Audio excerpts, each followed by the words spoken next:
Guys आज हम proper adjective के बारे में डिस्कस करेंगे। गाइज आपने प्रॉपर नाउन तो सुने होंगे लेकिन प्रॉपर एडजेक्टिव नहीं सुनोगे। गाइज कुछ प्रॉपर नाउन ऐसे होते हैं कि उन्हीं से मिलकर कुछ एडजेक्टिव बनते हैं, इसलिए हमने उनका नाम रखा है प्रॉपर एडजेक्टिव। देखिए यहाँ पे कुछ कंट्रीज़ के नेम हैं, Spain, Russia, France, India and America. ये कंट्री के एक पर्टिकुलर नेम है, ये सारे के सारे किसी कंट्री के पर्टिकुलर नेम है, इसलिए हम इस नाउन को कहेंगे प्रॉपर नाउन। क्या कहेंगे? Proper noun. एक पर्टिकुलर नेम, जिस कंट्री का पर्टिकुलर नेम होता है उसे हम बोलेंगे proper noun. Spain, Russia, France, India and America, ये सभी के सभी प्रॉपर नाउन है, राइट। अब इन प्रॉपर नाउन से कुछ एडजेक्टिव क्रिएट होते हैं। स्पेन से Spanish, Russian, French, Indian and American. किसी भी सेंटेंस में ये एडजेक्टिव बनने का तो काम करते हैं, साथ ही साथ ये किसी भी सेंटेंस में सब्जेक्ट बनने का भी काम करते हैं। तो हम कह सकते हैं कि कुछ प्रॉपर एडजेक्टिव ऐसे होते हैं जो किसी भी सेंटेंस में एडजेक्टिव के अलावा सब्जेक्ट बनने का भी काम करते हैं। जब ये किसी सेंटेंस में सब्जेक्ट बनेंगे, यानी जब ये किसी सेंटेंस में नाउन का रोल निभाएंगे, तब ये दो तरह से सब्जेक्ट बनते हैं। किसी भी सेंटेंस में ये एडजेक्टिव, किसी भी सेंटेंस में प्रॉपर एडजेक्टिव दो तरह से सब्जेक्ट बनते हैं। देखिए स्पेनिश का मतलब क्या होता है? स्पेनिश एक लैंग्वेज है, रशियन भी लैंग्वेज है और फ्रेंच भी लैंग्वेज है, राइट। जब स्पेनिश, रशियन, फ्रेंच ये सारे के सारे प्रॉपर एडजेक्टिव जब सब्जेक्ट बनेंगे, जब इनके तुरंत बाद कोई वर्ब आएगी, यानी जब ये सब्जेक्ट बनेंगे तब ये किसी लैंग्वेज को रिप्रेजेंट करने का काम करेंगे। For example, Russian is a difficult language, French is a difficult language, या Chinese is a difficult language. यहाँ पे रशियन क्या है? सब्जेक्ट है। यहाँ पे रशियन सब्जेक्ट है, इस यहाँ पे मेन वर्ब है, और लैंग्वेज यहाँ पे सब्जेक्ट कॉम्प्लीमेंट है, डिफिकल्ट यहाँ पे एडजेक्टिव है। देखिए यहाँ पे रशियन क्या है? बेसिकली देखा जाए तो रशियन क्या है? यहाँ पे प्रॉपर एडजेक्टिव है, लेकिन ये किसी भी सेंटेंस में सब्जेक्ट बनने का भी काम करता है। तो यहाँ पे रशियन यहाँ पे सब्जेक्ट हो गया, राइट। रशियन यहाँ पे सब्जेक्ट हुआ। जब अकेला रशियन या अकेला फ्रेंच या अकेला स्पेनिश सब्जेक्ट बनेगा, तब ये रिप्रेजेंट करने का काम करेगा किसी भी लैंग्वेज को, राइट। हम बोल सकते हैं कि किसी भी सेंटेंस में प्रॉपर एडजेक्टिव अकेला सब्जेक्ट बनेगा, तब ये रिप्रेजेंट करने का काम करेगा किसी लैंग्वेज को, राइट। क्लियर? नेक्स्ट, जब ये एडजेक्टिव बनते हैं, देखो the Russian revolution was inaugurated in 1917। Revolution यहाँ पे सब्जेक्ट है और रशियन यहाँ पे क्या हुआ? यहाँ पे एडजेक्टिव। एडजेक्टिव्स क्या होते हैं? Adjectives are used before a noun to qualify them, right. आया समझ में? तो यहाँ पे देखिए रशियन यहाँ पे एडजेक्टिव हुआ और रशियन यहाँ पे सब्जेक्ट भी हुआ।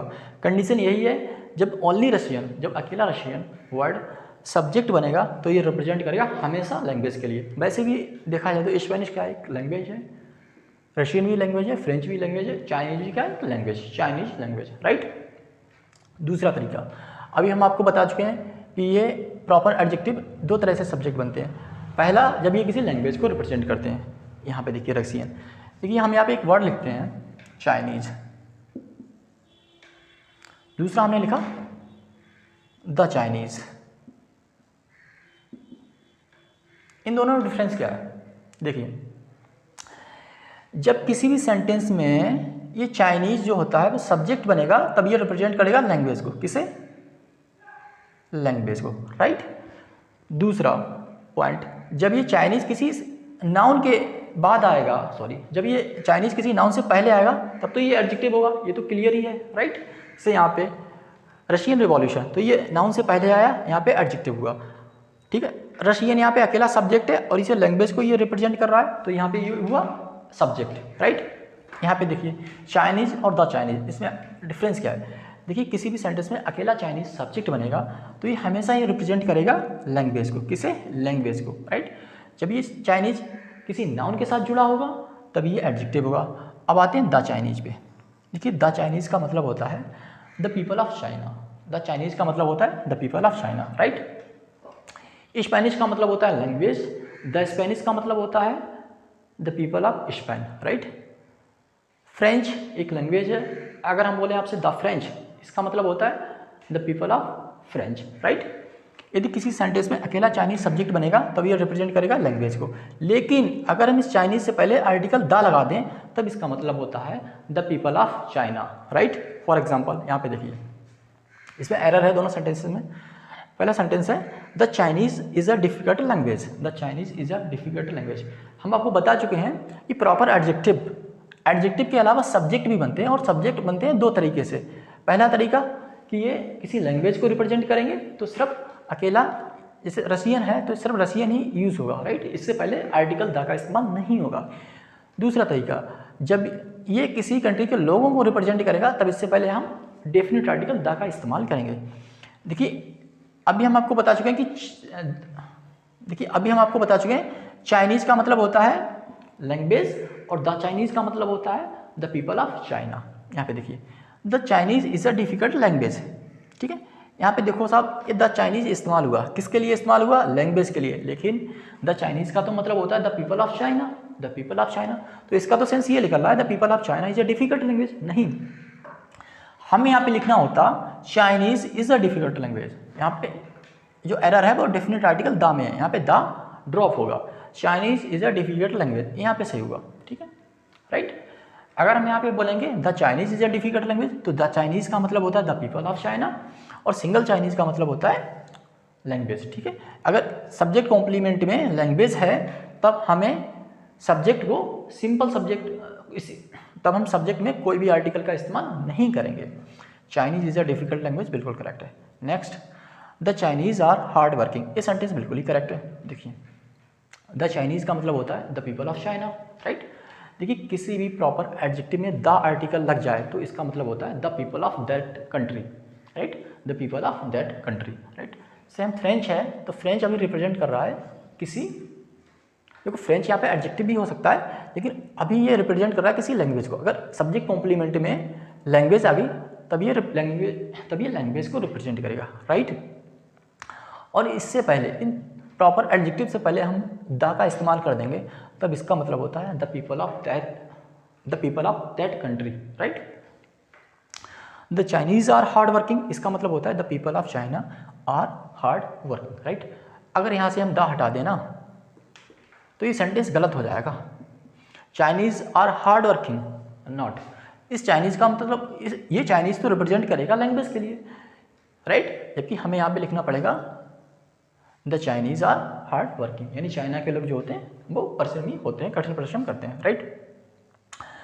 समझ में आया कि चाइनीज़ का मतलब होता है लैंग्वेज, और द चाइनीज़ का मतलब होता है the people of China, right. इसी तरह से फ्रेंच लैंग्वेज भी है, और इससे पहले हम द का इस्तेमाल करेंगे द फ्रेंच, तो इसका मतलब क्या होगा?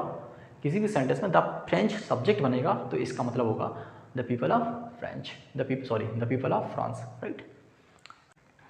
अब कुछ ऐसे एडजेक्टिव होते हैं, अब यहाँ पे देखिए कुछ एडजेक्टिव्स यहाँ पे हमने लिख रखे हैं, brave, rich, weak, strong, blind and poor. ये जो एडजेक्टिव होते हैं, अगर इन एडजेक्टिव से पहले हम डेफिनेट आर्टिकल द का इस्तेमाल कर दें, अगर इन एडजेक्टिव से पहले हम डेफिनेट आर्टिकल द का इस्तेमाल करेंगे, तब ये पूरी ही कम्युनिटी को रिप्रेजेंट करेंगे, राइट। इन एडजेक्टिव के बाद हम डेफिनेट आर्टिकल द का इस्तेमाल करेंगे, तब ये रिप्रेजेंट करेंगे पूरी कम्युनिटी को, यानी एक नाउन की तरह ट्रीट हो सकते हैं। किस तरह से? नाउन की तरह से, राइट। जिस तरह से इन एडजेक्टिव से पहले हमने द का इस्तेमाल किया, तभी ये पीपल को रिप्रेजेंट कर रहे हैं। और ये brave, rich, weak, strong and blind, poor, इनसे पहले अगर डेफिनेट आर्टिकल द का इस्तेमाल करेंगे तो ये रिप्रेजेंट करेंगे common plural noun, right, common plural noun, right. हम बोलेंगे द बिग, तो द बिग जो है एक कॉमन प्लूरल नाउन की तरह रिप्रेजेंट होगा, राइट। इन एडजेक्टिव से पहले द का इस्तेमाल करेंगे, तब ये कॉमन प्लूरल नाउन की तरह ट्रीट होगा, राइट। फॉर एग्जाम्पल, समझ में आया? अगर पुअर से पहले द लगाएंगे तो ये कॉमन नाउन होगा, इसके साथ साथ ये प्लूरल भी होगा, right. Poor who was not able to repay the loan committed suicide. देखिए द पुअर सब्जेक्ट है यहाँ पे। वैसे तो पुअर की पार्ट ऑफ स्पीच जो होती है एडजेक्टिव होती है, लेकिन अगर हम इनसे पहले डेफिनेट आर्टिकल द का इस्तेमाल करेंगे, तब ये कॉमन प्लूरल नाउन की तरह ट्रीट होंगे। सब्जेक्ट है यहाँ पे हुआ, रिलेटिव प्रोनाउन क्या है? रिलेटिव प्रोनाउन, राइट, जो कि यहाँ पे कंजंक्शन बनने का भी काम करता है। अब पुअर कौन सा सब्जेक्ट है? सिंगुलर प्लूरल, ये तो प्लूरल सब्जेक्ट होगा, कॉमन प्लूरल नाउन। ये सारे के सारे एडजेक्टिव, इनसे पहले अगर हम द का इस्तेमाल करेंगे तब ये कहलाएंगे common plural noun, right. The poor who was not able, देखिए यहाँ पे जो एरर है, able to repay the loan committed suicide. यहाँ पे सेंटेंस में जो एरर है, चलो इसे हम दो पार्ट में डिवाइड करते हैं, ए पार्ट, बी पार्ट और ये C part and last D any यानी नो एरर। कौन से पार्ट में एरर है, ए पार्ट या बी पार्ट में? देखिए जो इसमें एरर है बेसिकली वो बी पार्ट में एरर है। क्यों? देखो पहली बात तो पूरा एडजेक्टिव है, और यदि इस एडजेक्टिव को हम नाउन बनाएंगे तो इससे पहले हमने आर्टिकल द का इस्तेमाल करेंगे, जो कि हमने किया, सही है। जब हम इन एडजेक्टिव से पहले आर्टिकल द का इस्तेमाल करेंगे तब ये प्लूरल केस में लिखे जाएंगे। किस केस में? कॉमन प्लूरल केस में। अब प्लूरल के लिए वर्ब वाज लगती है या वर लगती है? बताएं साहब, क्या लगेगा? वर। वाज नहीं, वर लगेगा। The poor who were not able to repay the loan committed suicide. Were क्यों लगा? क्योंकि जो ये एडजेक्टिव होते हैं, अगर इनसे पहले अगर हम इन्हें सब्जेक्ट बनाएंगे, यानी इससे पहले द डेफिनेट आर्टिकल का इस्तेमाल करेंगे, तब ये प्लूरल केस में रिप्रेजेंट होंगे। किस केस में? Plural case. सब्जेक्ट क्या है यहाँ पे? द ब्रेव, ठीक है। डिजर्व्स यहाँ पे वर्ब है, ये सिंपल प्रेजेंट है, और सिंपल प्रेजेंट में सिंगुलर सब्जेक्ट के साथ वर्ब की फर्स्ट फॉर्म में ऐसे इस लगाते हैं, ठीक है। यहाँ पे लगा हुआ है, तो यहाँ पे जो एरर है बेसिकली ना, देखो ए पार्ट हुआ और ये बी पार्ट हुआ और ये सी पार्ट हुआ और ये डी पार्ट है एनी, नो एरर, राइट। यहाँ पे एस लगा दिया डिजर्व में, जबकि द ब्रेव जो है वो प्लूरल। द ब्रेव सब्जेक्ट है, लेकिन जो ब्रेव सब्जेक्ट होता है वो कौन सा सब्जेक्ट है? Plural subject. और प्लूरल सब्जेक्ट के साथ वर्ब की फर्स्ट फॉर्म में सिंपल प्रेजेंट में ऐसे इस नहीं लगाते, तो हमें लिखना पड़ेगा द ब्रेव डिजर्व्ड। अब ये बिल्कुल ठीक है, एस नहीं लगाएंगे क्योंकि the brave, the rich, the big, the strong ये कभी भी सिंगुलर नहीं हो सकते, ये सारे के सारे कॉमन प्लूरल नाउन है।